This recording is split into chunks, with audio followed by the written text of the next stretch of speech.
നല്ല വെള്ളം ഊറുന്ന നാടൻ പുളി. ഇത് കണ്ടോണ്ടിരിക്കുന്ന നിങ്ങൾക്ക് വായിൽ വെള്ളം വരണമെങ്കിൽ ഞാൻ ഇച്ചിരി പുളി എടുത്ത് വായിലിരുന്നു. നിങ്ങളിപ്പോൾ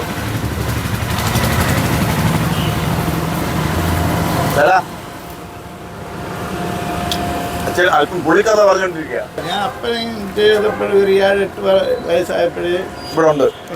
അപ്പൊ 7 വയസ്സ് മുതലേ പുളിയുമായിട്ടുള്ള ബന്ധമുണ്ട്. ഈ കടപ്പുറത്തെ ആറ് കൂടുതൽ ഇതാണ്.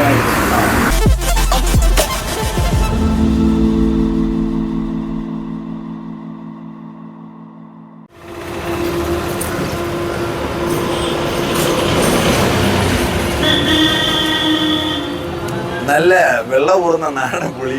അതായത് ഊരമ്പിലാണ് നമ്മൾ നിൽക്കുന്നത്. ഊരമ്പിൽ ഈ നാടൻ പുളി കണ്ടപ്പോഴത്തേക്ക് ഈ പുളിയുടെ വിശേഷങ്ങൾ അറിയാൻ ഇപ്പൊ നമ്മുടെ പുളിക്കാരൻ ചേട്ടൻ ഇവിടെ ഇപ്പോൾ ഉണ്ട്. ചേട്ടാ നമസ്കാരം. പേരെന്താ? ജോസഫ്. ജോസഫ്. ഇവിടെ അടുത്ത് തന്നെ സ്ഥലം ചെങ്കവിള. ഊരമ്പിനടുത്ത സ്ഥലമാണ് ചെങ്കവിള.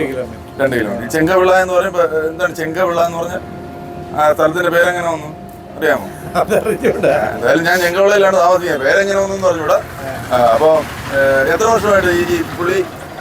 ഇവിടെ ഞാൻ തുടങ്ങിയിട്ട് ഒരു 23 വർഷം. 23 വർഷമായിട്ട് പുളി കച്ചവടമാണ്. അതിന് മുമ്പേ അപ്പം ഭയങ്കര കച്ചവടമൊക്കെ. കരിപ്പെട്ടി. ഇവിടെ കരിപ്പെട്ടിയുണ്ട്. അവിടെ വർക്കല, നല്ല ഷേപ്പത്ത ചന്തവത്ത കരിപ്പെട്ടിയുണ്ട്. ഇതങ്ങനെ 1 കിലോ ആണ്. ഇത് 1 കിലോ അല്ല, ഒരു പീസാണ്. പീസായിട്ടാണ്. പീസിന്റെ വിലയാണ് നമ്മൾ വാങ്ങിക്കുന്നത്. 1 കിലോ തൂക്കി അതിന്റെ ഇടയ്ക്കുള്ള വില. അത് ശരി. അപ്പൊ ഈ പുളി മാത്രം ഒരു സ്പെഷ്യൽ ബിസിനസ് വരാനുള്ള കാര്യം എന്താ? ഇവിടെ ഭയങ്കര ആളുകൾ കേരളത്തിൽ നിന്ന് വന്നുകൊണ്ടിരുന്നു. അതുകൊണ്ട് പിന്നെ നമ്മളിവിടെ പുളിയൊക്കെ വാങ്ങിക്കൊണ്ടിരുന്നു. ഇവിടെ നിന്ന് നമ്മൾ ആലപ്പുഴ, ആറ്റിങ്ങൽ, വർക്കല ഇവിടെ എല്ലാം സെയിൽസ് ചെയ്തുകൊണ്ട് അതിൻ്റെ അർത്ഥം. പിന്നെ അതിന് നമ്മളെപ്പോഴും ഇവിടെ ഏറ്റെടുത്ത് 25 വർഷമായിട്ട് നമ്മൾ 25 അല്ല, ഞാൻ അപ്പഴും ചെയ്തപ്പോഴും ഒരു 7-8 വയസ്സായപ്പോഴേ ഇവിടെ ഉണ്ട്. അപ്പൊ 7 വയസ്സ് മുതലേ പുളിയുമായിട്ടുള്ള ബന്ധമുണ്ട്. കരിപ്പെട്ടി എല്ലാം ആയിട്ടുള്ള ബന്ധം. അത് കഴിഞ്ഞ് നമ്മുടെ സ്വന്തമായിട്ട് ചെയ്തപ്പോൾ ഇത് തന്നെ. ഇപ്പൊ പുളിയുണ്ട്, കരിപ്പട്ടിയുണ്ട്, മരച്ചീനിപ്പൊടി, ചോളമാവ്, വെളിച്ചെണ്ണയുണ്ട്, തേങ്ങയുണ്ട്. തേങ്ങ എങ്ങനെ കിലോയാണോ? തേങ്ങ 1 കിലോ 43. ഓ നല്ല വിലയാണ്. നാടൻ എന്ന് പറഞ്ഞാൽ തമിഴ്നാടനാണോ കേരള നാടൻ? നമ്മളങ്ങനെ തമിഴ്നാട്ടിലെ പൊള്ളാച്ചി എന്നൊക്കെ വരും. അത് വില കുറവുണ്ട്. അതെ, തമിഴ്നാടൻ നമ്മൾ പറയാറുണ്ട്. അപ്പൊ ഈ പുളി ഇതിന്റെ ക്വാളിറ്റി എങ്ങനെയാണ് നമ്മൾ അറിയുന്നത്? നല്ല പുളിയാണ് ഇത്. പുളി ഈ കടപ്പുറത്തെ ആറ് കൂടുതൽ ഇതാണ്. എന്താ അതിന്റെ പ്രത്യേകത? അവർക്ക് പിടിയപ്പോഴത്തിന് ചാറ് കൂടുതൽ കിട്ടും. അങ്ങനെ ഇത് എവിടെ നിന്ന് കൊണ്ടുവരുന്ന ഈ പുളിയൊക്കെ? ഇതിപ്പം ആന്ധ്ര എന്നൊക്കെ വരുന്നതാണ്. ഓ, അതിൽ നിന്ന് വരുന്ന പുളി. നമ്മുടെ ഇവിടെ കേരളത്തിൽ നിന്ന് ഇപ്പൊ പുളിയില്ല. വരാൻ തുടങ്ങിയതേ ഉള്ളൂ. ഒരു 2-3 കിലോ ഒക്കെ വരാൻ തുടങ്ങിയതേ ഉള്ളൂ. ഇത് വായിൽ വിട്ടാൽ നല്ലതല്ലേ? എന്തായാലും ഇത് കണ്ടോണ്ടിരിക്കുന്ന നിങ്ങൾക്ക് വായിൽ വെള്ളം വരണമെങ്കിൽ ഞാൻ ഇച്ചിരി പുളി എടുത്ത് വായിലിരുന്നു. നിങ്ങളിപ്പോൾ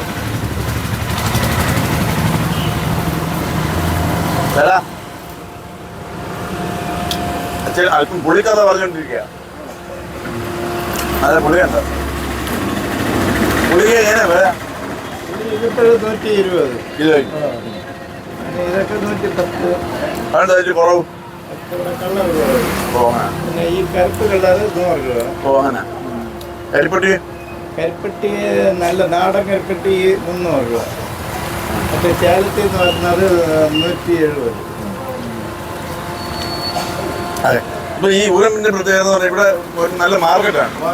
പിന്നെ നേരത്തെയൊക്കെ അവിടെ കേരളത്തിൽ തിരുവനന്തപുരം അവിടെയുള്ള എല്ലാ ആളുകളും ഇവിടെ അരി, പുളിയും, മരച്ചിനും മാവ് വാങ്ങിക്കും, ഈ മുളക് മല്ലിയൊക്കെ വാങ്ങിക്കും. ഇവിടെ കൊടുത്ത ഉടനെ പിടിച്ചു കൊടുക്കും. അങ്ങനെയൊക്കെ പിടിച്ചുകൊണ്ട് പണ്ട് മുതലാണ് ഇവിടെ വരുമായിരുന്നല്ലേ? കുറവാണ്. ഈ തമിഴ്നാടിന്റെ ബോർഡറൊക്കെ ആയതുകൊണ്ട് നാട്ടിൽ നിന്ന് തിരുവനന്തപുരത്ത് നിന്നൊക്കെ ആളുകൾ ഇവിടെ വന്ന് താൻ മാറ്റണം. അപ്പൊ അതുകൊണ്ടാണ് ഊരമ്പ് നല്ലൊരു മാർക്കറ്റ് വരുന്നു. വില കുറവായിരുന്നു ഇപ്പോഴും അങ്ങനെ. അപ്പൊ അങ്ങനെയാണ് ഊരമ്പിന്റെ ഒരു പ്രത്യേകത വരുന്നത്. ഇനി ഇവിടെ നമ്മൾ അങ്ങോട്ട് പോകുമ്പോൾ എന്താണ് അടുത്ത സ്ഥലം? അടുത്ത് ഒരു 7 കിലോമീറ്റർ പോകുമ്പോഴും പൂവാറ്. അതിന്റെ ഇപ്പുറത്ത് ഉച്ചക്കട 2 കിലോമീറ്റർ. ഉച്ചക്കടയുണ്ട്. ഉച്ചക്കട അല്ലേ? അപ്പോൾ ഉച്ചയ്ക്ക് മാത്രമേ ഉള്ള കട? അതുകൊണ്ടാണ് എപ്പോഴും കടയുണ്ട്. പണ്ടേ ഉള്ള പേര് അവിടെ പഴയ ഉച്ചക്കടയെന്ന് എഴുതിയിട്ടുണ്ട്. പഴയ ഉച്ചക്കട. പിന്നെ ആരോട് പുതുക്കിയെന്ന് തോന്നുന്നു. അത് ഇപ്പുറത്ത് പുതിയ ഉച്ചക്കട, അതിന്റെ അപ്പുറത്ത് പഴയ ഉച്ചക്കട. അപ്പൊ അങ്ങനെ ഞങ്ങള് പിന്നെ കേരളം കാണാനായിട്ടുള്ളൊരു യാത്രയാണ് ഇങ്ങനെ പോയിക്കൊണ്ടിരിക്കുകയാണ്. അങ്ങനെ ഈ പുളി മാത്രം വെച്ചിരിക്കുന്ന ഒരു കട കണ്ടപ്പോഴത്തേക്ക് എന്താണ് ഈ പുളിക്കടയുടെ ഒരു പ്രത്യേകത, അത് ഈ പുള്ളിക്കാരനോട് ചോദിക്കാമെന്ന് വിചാരിച്ചു വന്നതാണ്. അപ്പോൾ ജോസഫ് ചേട്ടനെ കണ്ടു. അപ്പോൾ സന്തോഷം, കച്ചവടം നന്നായിട്ട് നടക്കട്ടെ.